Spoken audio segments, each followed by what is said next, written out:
Pope anywhere in the Bible. In fact, the Roman Catholic teaching about the Pope of Rome is Antichrist. The word Antichrist doesn't just mean against Christ. It also means in place of or instead of Christ. And that is exactly what the Pope tries to do. He claims to be the Pontiff Maximus, which is the high priest. He claims to be the vicar of Christ, which means one who takes the place of Christ. He claims to be the head of the church. That is the spirit of Antichrist. Just think of the verse, the main passage that Roman Catholics try to use to prove their false doctrine of the papacy. In Matthew chapter 16, Jesus asks his disciples, "Who do you say that I am?" And Simon Peter says, "You are the Christ, the Son of the living God." And Jesus says to Simon, "You shall be called Petros," which means pebble or a piece of rock. "And upon this Petra," which means bedrock, "I will build my church." And of course, Christians look at that and say, well, Christ, the confession of Peter, there in the context, is the bedrock upon which the church is built. The church is built on Christ. Paul says, no other foundation can be laid, but that which has been laid, Jesus Christ. But the Roman Catholic wants to come along and say, no, the rock upon which the church is built is Peter and the popes of Rome. They want to substitute Christ with the Pope of Rome. And that, my friend, is the spirit of Antichrist. First of all, we've noted already that Petros means a pebble or a piece of rock. But Petra means bedrock. Think of the city of Petra. Does that sound like a small stone or a piece of rock to you? No, it's a city built out of rock. Petra means bedrock. Secondly, the word Petros is masculine, but the word Petra is feminine, and so grammatically you can't connect the two words. The rock being referred to here is Peter's confession when he said, "You are the Christ, the Son of the living God." In Ephesians chapter 2, verse 20 to 21, Paul says that the church is built on the foundation of the apostles and prophets, Christ Jesus himself being the cornerstone, in whom the whole building being joined together is growing into a holy sanctuary in the Lord. So according to the Apostle Paul, all of the apostles as well as the prophets formed the foundation of the church, and Jesus Christ was the chief cornerstone. In fact, the Apostle Paul did not consider himself inferior to any of the apostles. Listen to this. In 2 Corinthians chapter 11, verse 5, Paul says this, "For I consider myself in no way inferior to the most eminent apostles." And in 2 Corinthians chapter 12, verse 11, Paul says, "I have become foolish. You yourselves compelled me, for I ought to have been commended by you, for in no respect was I inferior to the most eminent apostles, even if I am nothing." In fact, in Galatians chapter 2, verses 7 to 8, Paul specifically says that Peter was an apostle to the Jews, but that he was an apostle to the Gentiles.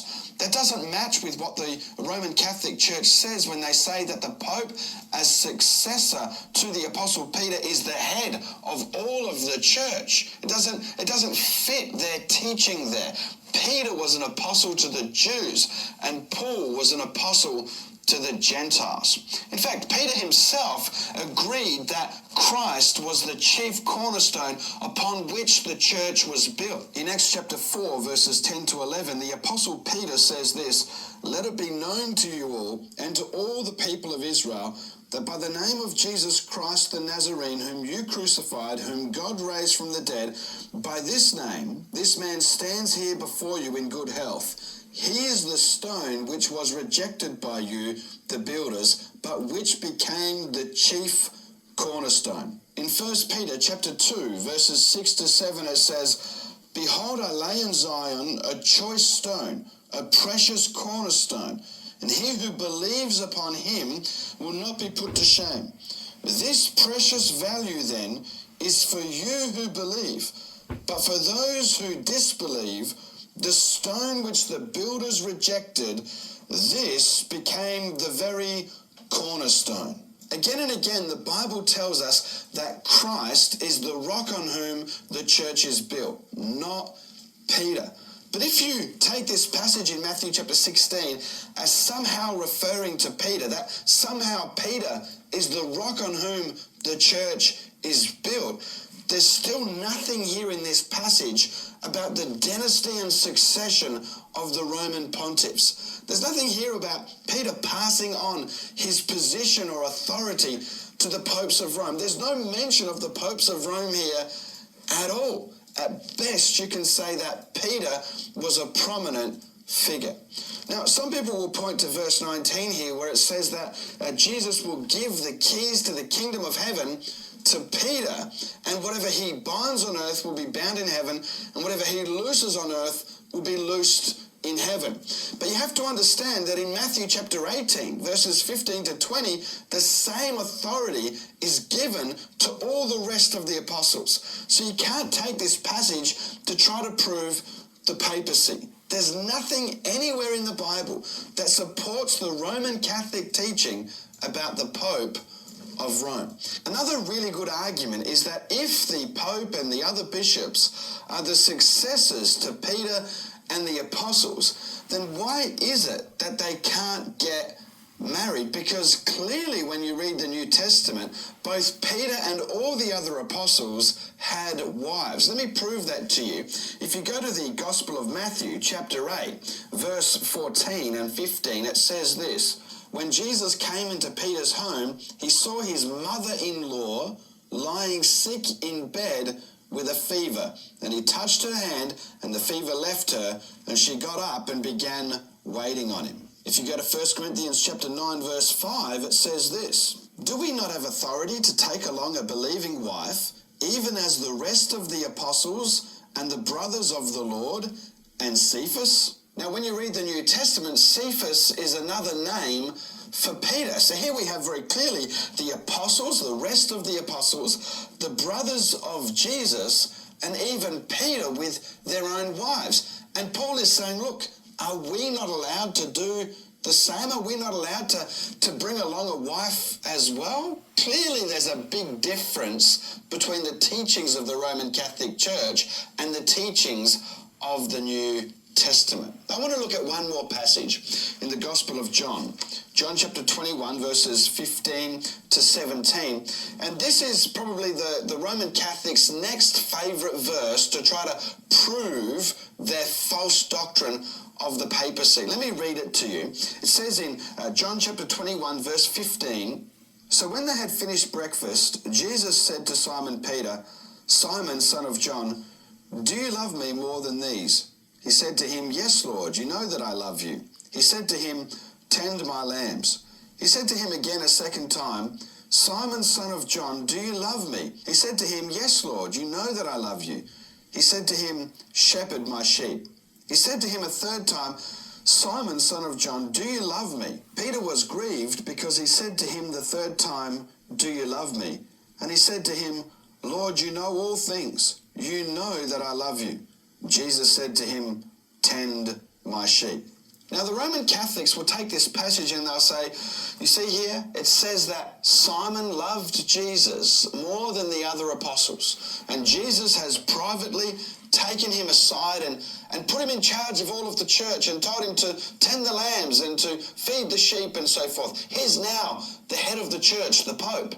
But I want you to notice a couple of things here. First of all, there's nothing, absolutely nothing in this passage about Peter being in charge of the whole church. It's a huge stretch to turn this into that. It simply doesn't say that. To tend the lambs and to feed the sheep is something that all of the apostles would do. Secondly, notice that he calls him Simon. He's not using his name Peter. He's not calling him the rock or anything like that. He's just calling him Simon. Now the Roman Catholics will say, well, why did he take Simon alone? Why did he take Peter alone and privately give him this charge? Well, probably because he was so ashamed of denying Jesus 3 times. He publicly denied Jesus 3 times. And he was probably so ashamed that he didn't feel like he could return to the ministry.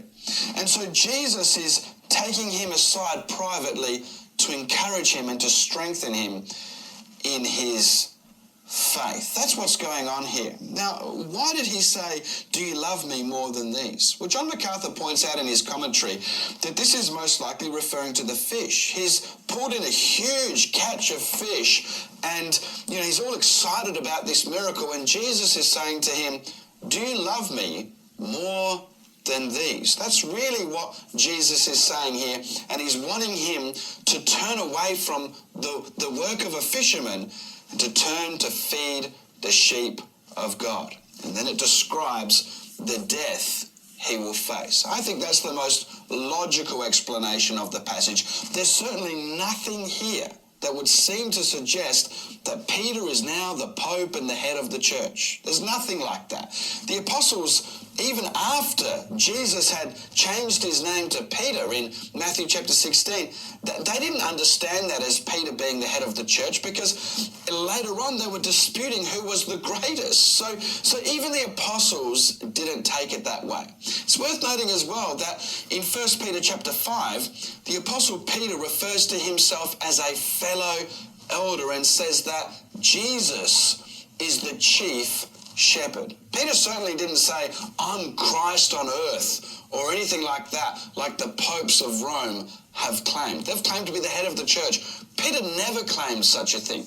These popes are trying to place themselves in the place of Christ, and that's what the word Antichrist means. And that's why the reformers looked at the Pope of Rome, all of his blasphemies and all of his persecution of the church, and they said, that is the Antichrist. You see it in the Westminster Confession of Faith. You see it, all over the Reformed commentaries and so forth. They looked at the Pope as though he was the Antichrist. Now, I don't know if he is the Antichrist, but he certainly is Antichrist, and it wouldn't surprise me if the final Antichrist is the Pope of Rome himself. I hope you've liked this video.